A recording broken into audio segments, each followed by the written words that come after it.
Two waitresses in Weyburn, Saskatchewan say they were fired and replaced by temporary foreign workers. This has caused a storm. It's the latest alleged abuse of Canada's temporary foreign workers program. The owners of the Saskatchewan pizza restaurant where the two women were employed are now facing a federal investigation. Ottawa's already widened its investigation to several McDonald's locations after CBC's Go Public team revealed a similar series of stories from workers in BC and Alberta. So are companies abusing the system? Are the rules too vague? Does the program need to be reformed or scrapped? Joining me now in Calgary is Alberta Conservative MP Blake Richards, in Vancouver NDP Employment and Social Development critic Jinny Sims, and in Winnipeg Liberal Deputy House Leader Kevin Lammer. Let me start with you, Mr. Richards. This is just the latest case of Canadians losing jobs to temporary foreign workers. In your view, what does this show? Lack of enforcement, new rules? What do you make of this? Well, you know, Evan, this obviously is a concern when you hear allegations like this. There's no question. The key thing is here with a program like this temporary foreign worker program that Canadians must always be given the first opportunity at jobs. And when you hear allegations like this, obviously it's something that is of concern. And I think if there's a message that I'd like to get across today, Evan, it's to this. It's to employers, and it's this message. Any abuse of this program will not be tolerated by our government, will not be tolerated in any way. And that's why we've brought forward a series of measures of reforms to ensure that Mr. there Richards, is serious consequences the people for at Brothers Restaurant were showing the picture. They say they followed the rules. Well, you know, and of course there's only allegations. There is an investigation that's being undertaken on an urgent basis here. So, you know, we'll wait the outcome of the investigation. But if Canadians are not being given the first crack at available jobs, that is a serious concern. And that's something that we intend to deal with swiftly and something we intend to deal with severe consequences. I mean, employers who are caught lying on applications can face serious criminal sanctions, including large fines and jail time. But Mr. Richards, does it bother you that it's CBC that keeps discovering this, not the government? In other words, people are pretty concerned that there's an enforcement. CBC's Go Public finds another example, and then you say we're getting tough. But if you're abusing the system, as some of these allegations say, don't you just think, gee, I hope CBC doesn't show up, not the federal government, because you're not monitoring the system? Well, what I would point to here as well, Evan, is that there is a hotline, an email address that people can use if there is concerns that they have with this program, if they believe the rules are not being followed. I can give that number. It's 1-800-367-5693. There's also an email address, integrity@servicecanada.gc.ca, and we'd encourage anyone who has any concerns to come forward with them, because we want to make sure that this program is being followed, that Canadians are always given the first crack at jobs, and that if there is employers who are abusing the program, they need to face the consequences of that. All right, now there's real concern about the absence of oversight. Jinny Sims, what's your take on this? Is this about absence of oversight, or is this just about abuse of the system? It's both. I think, first of all, for the government to feign surprise every time they're caught again, or an employer is caught, is a little bit disingenuous. From the RBC story to the oil sands to the mines in BC, McDonald's, and now this story that broke this week from the Pizza Hut in Saskatchewan, not Pizza Hut, but a pizza company. Brothers. What it really points to is that we have a system that is fundamentally flawed. And the government can do all it likes by saying, oh, it's really getting tough. But what does that look like? And to Canadians, what it looks like is jobs being given away when Canadians are without work.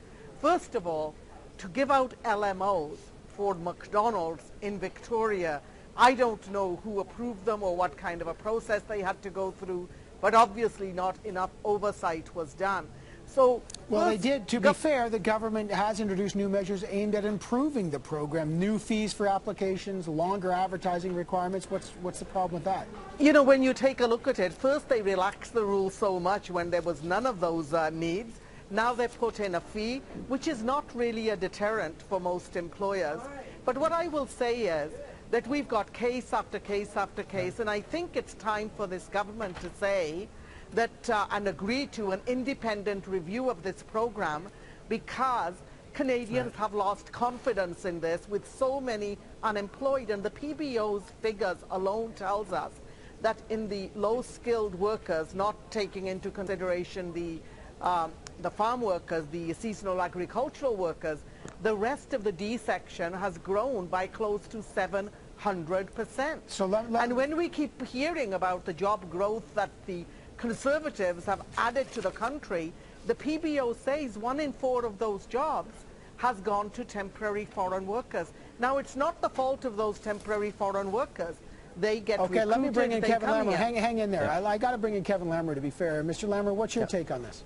Well, you know, I think we need to look at the reality of the situation, Evan, in the sense that imagine, if you will, can average middle-class families where they have young people attending universities, they're looking for places in which they can seek employment and pay for their tuition or to, in essence, have a job.